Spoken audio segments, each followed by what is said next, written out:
I earlier spoke about how we will grow our economy and improve our city. What ultimately matters is having a united people with a common purpose to build the kind of society we want to live in and pass on to our children to improve. When I first entered politics, one of my first projects was our Singapore Conversation. It gave me and my colleagues a unique opportunity to converse with Singaporeans about their aspirations for themselves and for Singapore. One of the things that struck me was a deep sense of responsibility that Singaporeans felt and shared, a responsibility towards the future of their family, community, and country. As Singapore undergoes demographic and societal changes that place greater demands on families, the community, and the government, we must face these challenges together and respond collectively as one. Over the past decade, the government has increased support for our citizens, providing greater assurance through schemes like MediShield Life and the Pioneer Generation Package, while giving extra help to those with less through workfare and silver support. The government will continue to strengthen social safety nets for those in need. At the same time, individuals, families, and the community play an important role in looking out for and supporting one another. That is why we launched the SG Cares movement, to bring together the public, private, and people sectors, create greater collective impact, and build a more caring and cohesive society for ourselves and future generations. Budget 2018 will build on the SG Cares movement in 3 ways. First, we'll support individuals and families to better prepare for the future and care for one another. Second, we'll strengthen partnerships between the government and the community to support our seniors and those in need. And third, we'll encourage a spirit of giving in our people. I'll first talk about how we'll better support Singaporeans and their families. Education helps our children realize their full potential. We invest heavily in every child to ensure that everyone, regardless of background, has access to a quality education. This budget will increase support for education in 3 ways. First, we'll increase the annual EduSave contributions provided by the government from $200 to $230 for each primary school student, and from $240 to $290 for each secondary school student. This will take effect from January 2019. Second, we'll update the income eligibility criteria for the EduSave Merit Bursary and the Independent School Bursary to benefit more students from lower to middle income families. Third, we'll increase support to students from lower income families. We'll enhance the MOE Financial Assistance Scheme by raising the annual bursary quantum for pre-university students from $750 to $900 and updating the income eligibility criteria. We'll also cover more meals for secondary school students under the School Meals Program. Students in special education schools will also benefit from these enhancements. Overall, these schemes will cost close to $200 million per year. The Minister for Education Schools will provide more details at the COS. Besides education, we'll support our people to prepare for their financial needs at key stages of their lives. This starts from giving our youth a good foundation in financial literacy. We'll pilot a new financial education curriculum at our polytechnics and ITE. We'll also enhance existing services to Singaporeans at HDB when they buy a flat and at CPF board when they approach retirement to enable them to make better informed decisions at these major milestones. We'll support Singaporeans to prepare for their health care needs in old age. we are reviewing ElderShield, an insurance scheme that helps those with severe disabilities cope with the financial demands of their daily care. To ensure that the enhanced scheme remains affordable, we'll provide premium subsidies for lower and middle-income Singaporeans. We'll provide an update later in the year after the ElderShield Review Committee delivers its final recommendations. This budget will also strengthen support for family members to live with or near each other. We'll enhance the Proximity Housing Grants, or PHG. First, we'll increase the PHG for families buying a resale flat to live with their parents or children to $30,000. Those buying a resale flat near their parents or children will continue to receive a PHG of $20,000. Second, we'll enhance the PHG for singles, who are often a key source of caregiving support within their families. Singles who buy a resale flat to live with their parents will now receive an enhanced PHG of $15,000. Those who buy a resale flat near their parents will also now receive a PHG of $10,000. Third, we will simplify the criterion for determining what is near. Currently, it is defined as living in the same town or within 2 kilometers. To give applicants more choices when choosing a resale flat to live near their loved ones, including flats in nearby towns, we'll revise this criterion to simply within 4 kilometers. These enhancements will take immediate effect and cost an additional $80 million per year. Together with the recently enhanced CPF housing grant and the additional CPF housing grant, a first-timer applicant can now receive up to $120,000 in housing grants when buying a resale flat to live with their parents, a 50% increase compared to 3 years ago. We'll also support households with their expenses. Last year, eligible HDB households received 1.5 to 3.5 months of rebates on their service and conservancy charges, or SNCC. We'll extend these rebates for another year. This will cost $126 million and benefit about 900,000 households.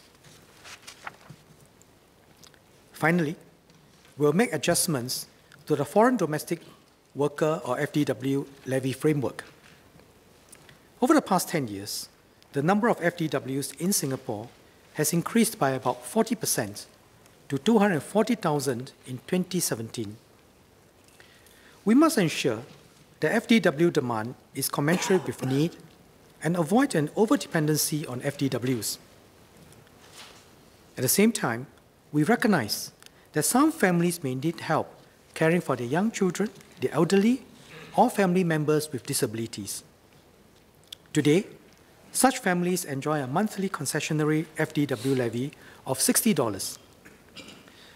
About 80% of Singaporean FDW employers benefit from this concession. We will retain this monthly concession levy of $60. In light of the improving life expectancy and health of Singaporeans, we'll raise the qualifying age for the levy concession under the Aged Person Scheme from 65 to 67 years. All households with persons aged 65 and 66, which are enjoying or have enjoyed the levy concession under the Aged Person Scheme before 1st April 2019, will continue to pay the monthly levy of $60. For employers who do not qualify for the levy concession or employ multiple FDWs, we will raise the FDW levy. For the first and second FDW employed without levy concession, the monthly levy will be raised from $265 today to $300 and $450 respectively. These changes will take effect from 1st April 2019 to give employers time to adjust. To help meet demand for part-time household services, the Ministry of Manpower is also piloting the Household Services Scheme.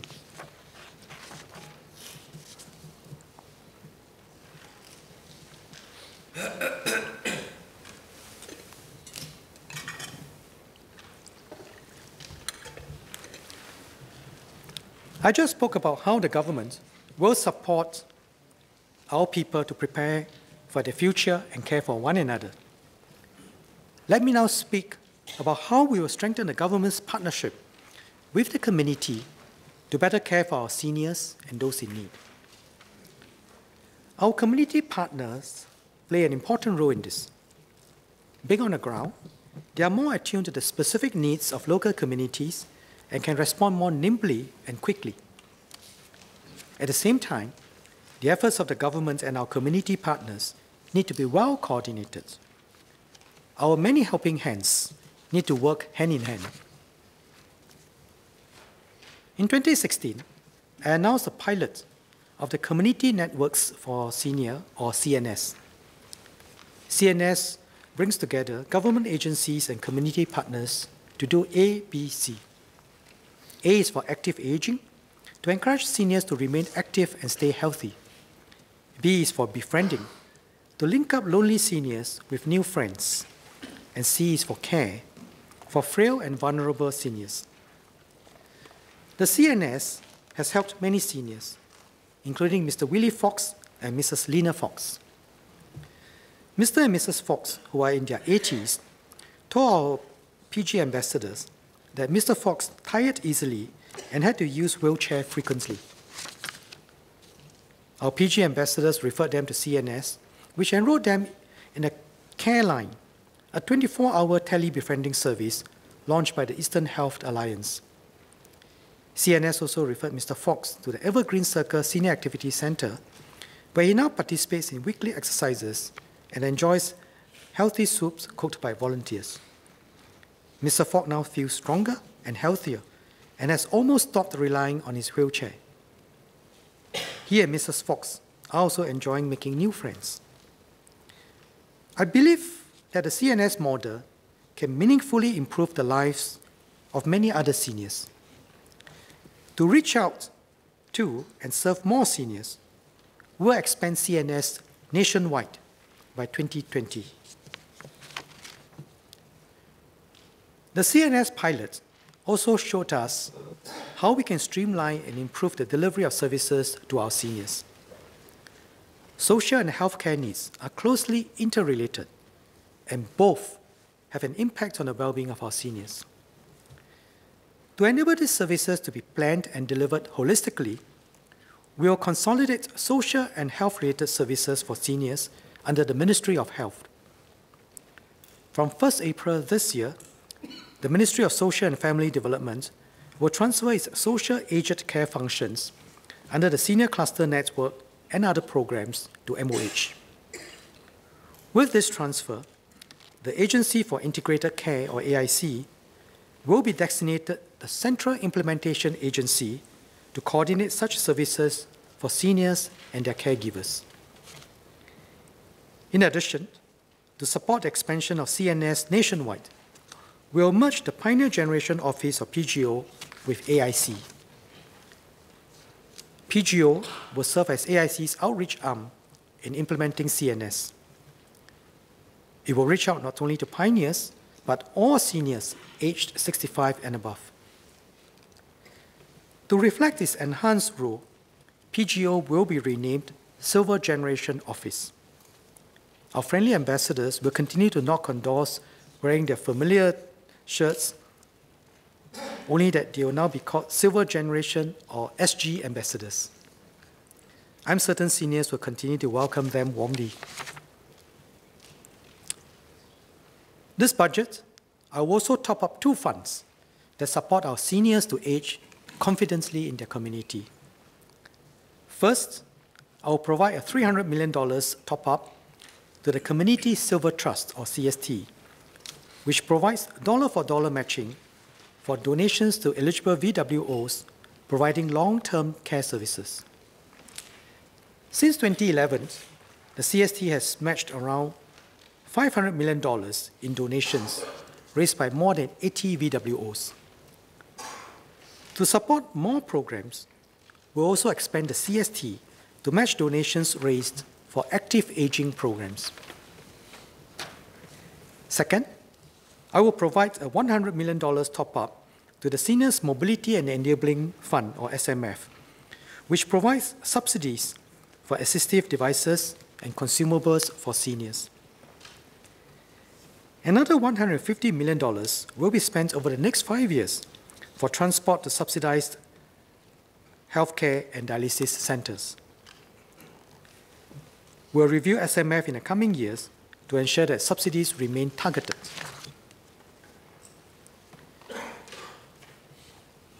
Besides improving support for our seniors, we'll also improve the delivery of social services to other groups in society.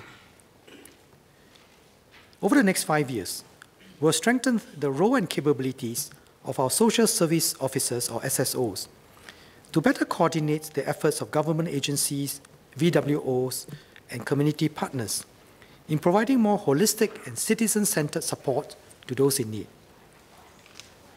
Our SSOs will work with these partners to harness and optimize community resources and identify areas where volunteers can complement service delivery. Our SSOs will also improve work processes and the sharing of information among organizations for better coordination. These efforts will bring quicker and more effective assistance to our citizens to help them get back on their feet. The Minister for Social and Family Development will elaborate at the COS. Even as we strengthen support for our seniors and vulnerable, at the core of a caring and cohesive society are people who have the heart to give back to the community and make a difference to the lives of others. Take Madam Padma, for example. Madam Padma has been a member of the Choa Chu Kang Residents Committee for almost 2 decades.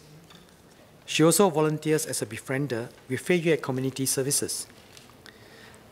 Madam Padma looks out for her neighbors, cares for sick and lonely seniors, and organizes activities that bring the community together. Many of her neighbors look forward to the delicious home-cooked food she brings to the cozy corner at the HDB hub, the HDB block. In the process of helping others, Madam Padma has found a stronger sense of fulfillment and purpose in life. Many of us share Madam Padma's spirit and are actively giving back to the community. I'm heartened that over the last decade, our volunteerism rate has doubled from around 17% to 35%. At the same time, total donations have increased from around $2 billion in 2011 to $2.7 billion in 2015. To foster the spirit of giving in our people, we'll enhance support for measures that encourage everyone to contribute to the community. I will extend the 250% tax deduction for donations made to institutions of a public character for another 3 years, until 31st December 2021. We'll also enhance our one-stop platform, giving.sg, to better match donors and volunteers with charities that need support. In addition, I will increase support to our 5 Community Development Councils, or CDCs. Today, the government matches $3 for every dollar that the CDCs raise, up to an annual cap of $24 million. From FY 2018 onwards, I will increase the current annual matching grants for CDCs from $24 million to $40 million. At the same time, we'll encourage corporates to support their staff to volunteer or donate. In 2016, we piloted the Business and IPC Partnership Scheme, or BIPS. Businesses that support their staff to volunteer and provide services to IPCs receive a 250% tax deduction on associated costs incurred. An example of an IPC that has benefited is the Shared Services for Charities, or SSC. So through SSC, accounting firms provide pro bono services such as reviews of internal controls, risk assessment, and audits to charities. These firms receive tax deductions while enabling their staff to volunteer meaningfully. I will extend BIPS for another 3 more years until 31st December 2021. Corporates can also support their staff to donate regularly to the community chest through SHARE. Since we launched SHARE as One at Budget 2016, which provides dollar-for-dollar matching on donations to SHARE, more than 440 new companies have come on board. To encourage more companies to support SHARE, I will extend the SHARE as One scheme until FY 2021. Finally, I will provide dollar-for-dollar matching on donations received by the Empowering Life Fund, or ELF, under the President's Challenge for the next 5 years.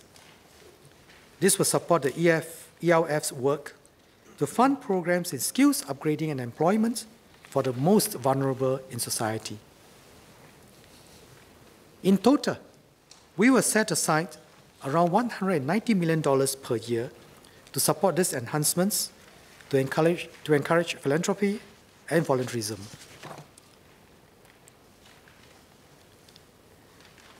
Mr. Speaker, sir, I've spoken about how this budget will support individuals and families, strengthen the partnership between the government and the community to support our seniors and those in need, and encourage a spirit of giving in our people. It is this shared responsibility with individuals, families, community, and the government all playing our part and supporting one another that has made our society what it is today, that will keep our society thriving in the years ahead.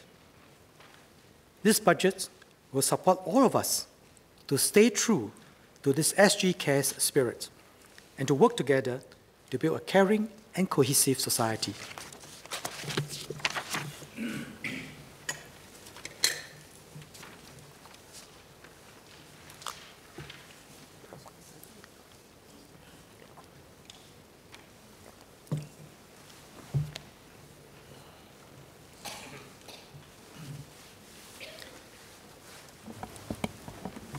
Mr. Speaker, sir, to secure a better Singapore for Singaporeans, we must ensure that we have the revenues and resources to do so. That is why I stated at the outset that our budget is a strategic and integrated plan, taking a longer-term view and setting out our strategic challenges clearly and plainly. This way, we can ensure a fiscally sustainable and secure future for Singapore. For this decade, from 2011 to 2020, we are on a sound fiscal footing. That is because we planned ahead early and made the necessary moves well before the decade began. We raised GST from 5% to 7% as early as 2007 and introduced the Net Investment Returns, or NIR, framework in 2008. These changes allow us to enhance our healthcare, transport, and social support systems in the first half of the decade, from 2011 to 2015. During this period, we introduced MediShield Life and the Pioneer Generation Package, and enhanced workfare. In 2015, we made further revenue moves to include Temasek in the NIR framework and raise personal income tax rates to the top income brackets. These changes enable us to sustain our spending for the second half of the decade, from 2016 to 2020. All in all, we were able to fund a significant increase in overall government expenditures from $55.0 billion in FY 2011 to an estimated $89.1 billion in FY 2018. As the government has stated before, we have ensured that we have sufficient resources to meet our spending needs till 2020. This is a result of careful and prudent planning. But in the next decade, between 2021 to 2030, if we do not take measures early, we will not have enough revenues to meet our growing needs. We expect our spending needs to continue growing across all sectors, with some rising faster and more than others. Let me highlight a few. One of the key areas of expenditure growth will be healthcare. Since the start of this decade, we have more than doubled our healthcare spending, from $3.9 billion in FY 2011 to an estimated $10.2 billion in FY 2018. This increase went into building and operating more hospitals and other healthcare facilities and enhancing healthcare subsidies. In the coming decade, with an aging population and an increasing chronic disease burden, the demands on families and governments will rise. We need to spend even more on healthcare.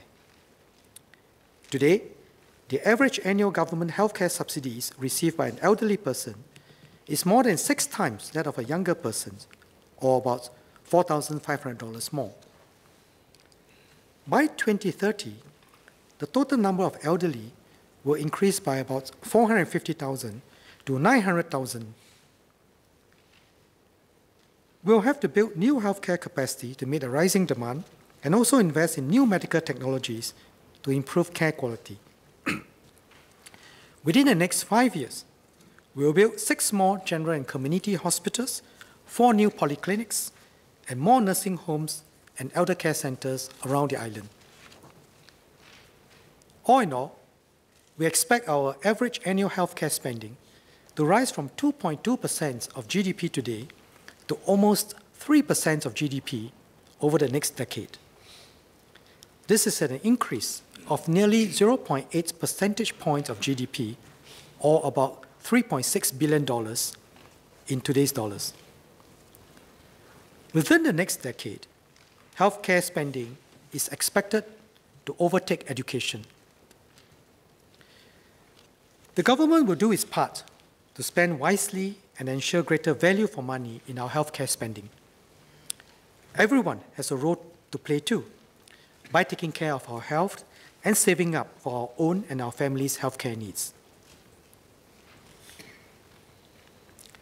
Another key area of expenditure increase will be infrastructure.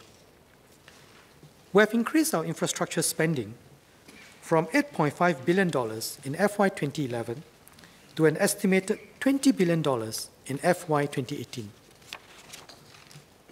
We are building and upgrading flats, expanding and maintaining our rail and bus networks, and keeping public transport fares low for Singaporeans. Over the next 5 years, the annual subsidies for keeping our buses and trains running will be comparable to the amount we spend on pre-employment training in polytechnics and ITEs. And this does not even include the cost of building public transport infrastructure.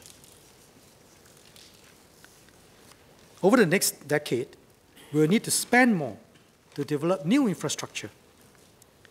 We will expand our rail network by over 100 kilometers, redevelop different parts of Singapore, Jurong Lake District, Punggol Digital District, and Woodlands North Coast, and rejuvenate our aging infrastructure such as water pipes and HDB flats and lifts. We also built Changi Airport Terminal 5 or Changi T5, Tuas Port, and the KL Singapore high-speed rail, so as to ready ourselves for long-term economic trends. These are massive investments to anchor Singapore as a center for economic activity in the region, create jobs, enhance livability, and serve as a foundation for future growth. As my colleague, the Minister for National Development, has said, we are not done building Singapore yet. Third, we'll also have to invest more in security to keep Singapore safe. The terrorism threat to Singapore is at its highest in recent years. The range of threats we face is also wider, from major cyber attacks to online self-radicalization. To counter these threats, we'll need to enhance the operational readiness of our officers, leverage technologies to enhance our response, and partner the community so that we are all well-equipped to respond in emergencies. Besides healthcare, infrastructure, and security, we also have to sustain our investments in education to give our young a good start. Even though our student cohorts are falling, we're spending more per child and dedicating more resources to help everyone reach his or her potential. In FY 2018, our education spending is estimated at $12.8 billion. We're investing more in preschool education to give every child a good foundation from a younger age. As PM announced last year, we'll spend $1.7 billion per year on the preschool sector by 2022, double of our annual spending now. We'll continue to invest in lifelong learning to help Singaporeans reskill and upskill so that they can access good jobs and thrive in a new economy. Hence, there is a need to strengthen our fiscal footing to meet these growing expenditure needs and to prepare for any unforeseen ones.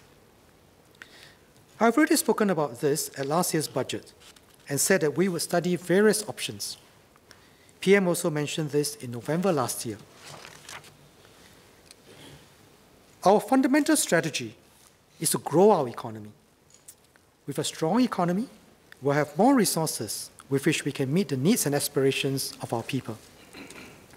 The work of the FEC and the strategies I laid out earlier are therefore critical. At the same time, we must continue to manage our expenditure growth carefully and get the best value for every dollar we spend. At 19.0% of GDP, our estimated overall government expenditure in FY 2018 is leaner than most developed economies. And we have been able to get good value for our money, delivering good outcomes in areas like healthcare and education, which are highly ranked internationally. Even so, to emphasize the need to be more prudent, I announced a permanent 2% downward adjustment to the budget caps of ministries and organs last year. This year, I will further moderate the pace of ministries' budget growth. Currently, ministries' block budgets are allowed to grow at 0.4 times of GDP growth. I will reduce this rate to 0.3 times from FY 2019. Our agencies are also on the lookout for ways to be more efficient and effective. My earlier announcement to merge PGO with AIC and make AIC the Central Implementation Agency for Seniors is one example. Another is the Land Transport Authority of Singapore, LTA, which has designed a 4-in-1 facility integrating 1 bus and 3 rail depots in a single development. This achieved significant cost savings and freed up about 44 hectares of land. And this is larger than our Singapore Zoo and River Safari put together. Other agencies are tapping on emerging technologies to improve productivity. JTC Corporation, for instance, has co-developed a robot with the Nanyang Technological University to facilitate building inspection works, reducing manpower and time required by 50%. For our infrastructure investments, the key challenge is that certain expenditures can be very lumpy with hefty upfront investments. Yet the benefits are enjoyed many years down the road. To address this challenge, we'll do 2 things. First, where possible, we'll save ahead in preparation for these lumpy investments. This will help reduce the burden in future years. In 2015, we set up the Changi Airport Development Fund to start saving for Changi T5. We now have $4 billion in the fund.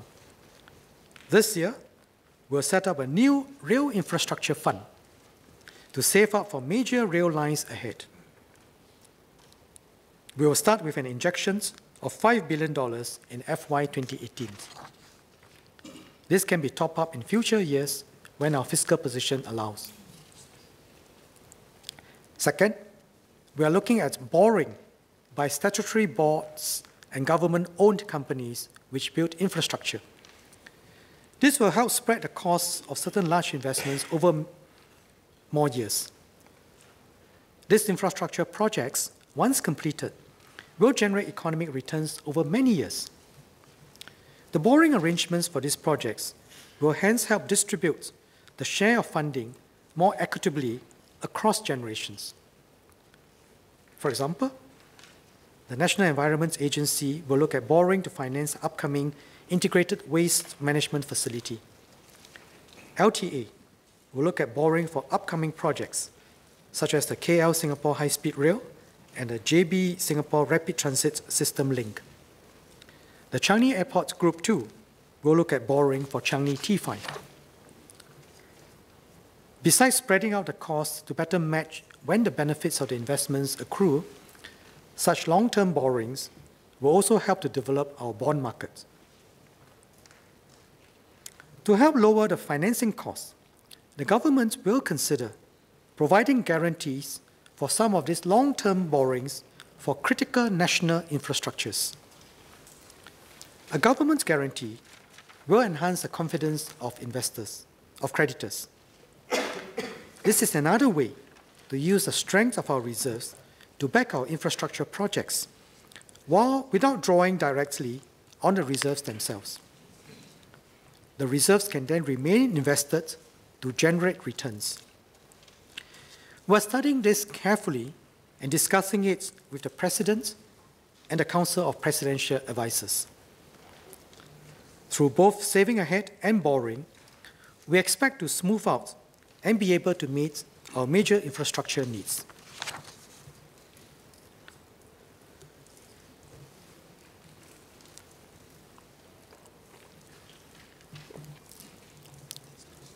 For healthcare, security, and other social spending, the increases will be recurrent, will benefit Singaporeans broadly, and will directly benefit current generations. The responsible way to pay for them is through taxation, so that every generation pays its share. We should not borrow for recurrent spending, because this will put the burden of recurrent spending on future generations. Therefore, to support these recurrent needs, the government plans to raise GST by 2 percentage points from 7% to 9%, sometime in the period from 2021 to 2025. The exact timing will depend on the state of the economy, how much our expenditures grow, and how buoyant our existing taxes are. But I expect that we will need to do so earlier rather than later in the period. This GST increase is necessary because even after exploring various options to manage our future expenditures through prudent spending, saving, and borrowing for infrastructure, there is still a gap. Increasing GST by 2 percentage points will provide us with revenue of almost 0.7% of GDP per year. This boost in revenue will be vital in closing this gap. We'll continue to manage our expenditures and the need for other future revenue measures carefully and plan ahead early for our overall revenue and expenditure needs. We'll implement the GST increase in a progressive manner, as we have always done in the past. First, we'll continue to absorb GST on publicly subsidized education and healthcare. Second, we'll enhance the permanent GST voucher scheme when the GST is increased, so as to provide more help to lower-income households and seniors. Today, we already disburse about $800 million per year from the GST voucher fund. This year, we'll make a $2 billion top-up to the GSTV fund to support these payments. Third, we'll also implement an offset package for a period to help Singaporeans adjust to the GST increase. Lower and middle-income households will receive more support. We'll provide more details once we have determined the timing of the GST increase. When we mention the need to raise taxes, a natural question is, Why don't we tap more on our reserves instead? Indeed, we have been doing so over the last decade. I mentioned earlier that we introduced the NIR framework in 2008. This started out with the reserves managed by the GIC and Monetary Authority of Singapore, MAS. Temasek was then included in a framework in 2015. Through this framework, we now spend on the basis of total returns on our reserves, including both realized and unrealized capital gains. Over the last 10 years since the implementation of the NIR framework, the NIR contribution, or NIRC, has more than doubled from $7 billion in FY 2009 to an estimated $15.9 billion in FY 2018. The NIRC is now the largest contributor to our revenues, larger than any single tax, including GST and corporate and personal income taxes. We are able to supplement our revenues with NIRC today because our predecessors judiciously set aside the savings from a strong growth during Singapore's earlier stage of economic development. Now that our economy is maturing and our population is aging, we must husband this resource carefully, prudently, and responsibly. Currently, we spend up to 50% of expected net investment returns and keep the remainder in our reserves. This allows our reserves to grow with our economy. If instead we use 100% of the returns, the principal sum of the reserves will stagnate over time, and the NIRC as a share of GDP will consequently fall as our economy grows. The impact of this will not be trivial, given that our budget now relies on the NIRC as the largest source of revenue. In a more extreme scenario, if we spend more than our investment returns, we'll eat into our nest egg. Doing so would mean that our reserves will shrink over time, generating a progressively smaller stream of income in the years that follow, till eventually our reserves are exhausted. Mr. Speaker, sir, this is not the Singapore way. We must also never forget that as an island nation with no hinterland and no natural resources, our reserves lend long-term stability to our economy and afford us the means to weather crisis. During the 1997 Asian financial crisis, our reserves and strong economic fundamentals kept the Singapore dollar stable, even as currency speculators were attacking other regional currencies.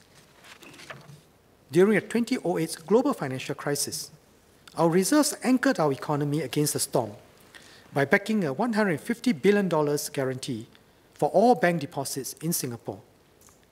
And during the recession in 2009, our reserves funded a total of $4 billion for the Jobs Credit Scheme and Special Risk Sharing Initiative to help employers and employees tide over the difficult period.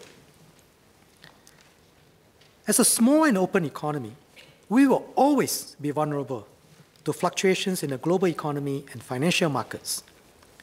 We can never predict where or when the next crisis will come. But we know when the next crisis hits, we will be able to weather the storm because we have our reserves. I will now introduce other changes to make our tax system more progressive, fair, and resilient. First, I will enhance progressivity. One common suggestion is to tax the rich and higher income more, or introduce wealth taxes like a capital gains tax. This reflects a desire for a progressive system, with those with more contributing back to society. This is fair, and is precisely what we have done over the years. We increased personal income tax rates for our top income brackets in 2015 and imposed a cap on personal income tax reliefs in 2016. We also introduced a progressive property tax system for residential properties in 2010 and made it more progressive in 2013. This year, I will raise the top marginal buyer's stamp duty, or BSDE, rate for residential properties from 3% to 4%. Today, our BSDE rates for residential properties range between 1% and 3% and have remained unchanged since 1996. The new top marginal rate of 4% will apply to the portion of residential property value which is in excess of $1 million. This change will apply to all residential properties acquired from tomorrow. The BSD rates for non-residential properties remain unchanged at 1% to 3%. Moving forward, we'll continue to study options to ensure that our tax system remains progressive. Next, to make sure that our tax system remains fair and resilient in a digital economy, I will introduce GST on imported services with effect from 1st January 2020. Today, services such as consultancy and marketing purchased from overseas suppliers are not subject to GST. Local consumers also do not pay GST when they download apps and music from overseas. This change will ensure that imported and local services are accorded the same treatment. For the import of goods, there are international discussions on how GST can apply. We'll review this before deciding on a measure to take. Finally, to discourage consumption of tobacco products, I will implement a 10% increase in tobacco excise duty across all tobacco products with effect from today. I'll also be extending and strengthening other tax incentives to enhance our business competitiveness in this budget. The details of these changes are in the annex. Mr. Speaker, sir, I've just laid out the plans for our expenditure and revenues in the coming decade. Expenditure in many areas will rise, especially in healthcare, infrastructure, and security. To meet these needs, we must plan ahead and prepare early. We need to remain prudent in our spending, save up where possible, and raise revenues, but in a fair and progressive way. This way, we can ensure a fiscally sustainable and secure future for ourselves and our children.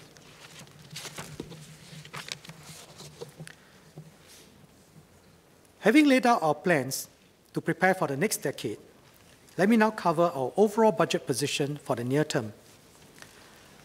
For FY 2017, we expect an overall budget surplus of $9.6 billion, or 2.1% of GDP. This is higher than the $1.9 billion, or 0.4% of GDP, forecasted a year ago. This increase of $7.7 billion is mainly due to exceptional statutory board contributions of $4.6 billion, primarily from MAS, and increased stamp duty collections of $2 billion due to the recent property market pickup. We do not expect either to occur every year. It is not a structural surplus. We cannot base our long-term fiscal planning on the basis of exceptional factors being positive year after year. I will therefore use some of this year's exceptional surplus to save ahead for future spending. First, I will set aside $5 billion in the Rail Infrastructure Fund that I spoke about earlier. This will help pay for the new rail lines that we are building. Next, I will set aside $2 billion for premium subsidies and other forms of support for Singaporeans when the Elder Shield review is complete. Finally, I will share some of this year's surplus with Singaporeans. I will declare a one-off SG bonus.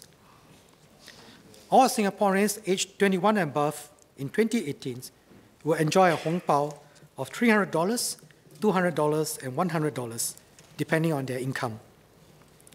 The SG bonus will cost the government $700 million. It reflects the government's long-standing commitment to share the fruits of Singapore's development with Singaporeans. Notwithstanding the overall budget surplus, FY 2017 budget remains expansionary for the domestic economy. When we exclude NIRC and top-ups to funds, we expect a basic deficit of $1 billion or 0.2% of GDP. In FY 2018, our budget position will remain expansionary. Ministry's total expenditures are expected to be $80.0 billion or 8.3% higher than in FY 2017. On the whole, we expect a slight overall budget deficit of $0.6 billion or 0.1% of GDP.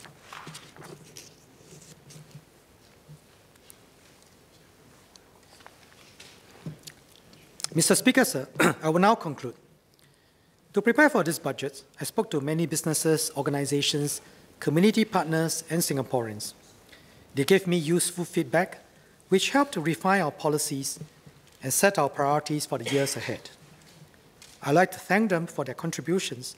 I also thank the students from Nanyang Polytechnic for helping to draw the beautiful sketches that you see in my slides today. Budget 2018 is about laying the foundation for our nation's development in the next decade. It seeks to support our transformation into a vibrant and innovative economy by fostering pervasive innovation, building deep capabilities, and forging strong partnerships. It seeks to build a smart, green, and livable city so that Singaporeans can enjoy a high-quality living environment. It also seeks to further our collective efforts to foster a caring and cohesive society by harnessing the sense of community and the spirit of giving in our people. And finally, it lays out plans for our expenditures and revenues in the next decade to ensure a fiscally sustainable and secure future for Singapore. At its heart, the budget is a strategic and integrated financial plan to position Singapore for the future. It is a means for us to achieve the aspirations of our people, a roadmap for us to achieve our vision for Singapore. Our path ahead will not be easy, especially in the light of major shifts happening around us, a changing global economic landscape, the emergence of new technologies, and our own demographic transition. But we have confronted graver challenges in the past and have always been able to overcome them using our wits and relying on the solidarity of our people. We are now in a much stronger position than we have been in the past. We have a diversified and well-connected economy, a highly motivated and educated workforce, a cohesive and resilient society. Together, we will marshal our resources and chart our course to come together, to work together, to make our aspirations today the reality tomorrow. This way, we can build a better Singapore for everyone. Together, we can make a better future for all of us. Mr. Speaker, sir, I beg to move.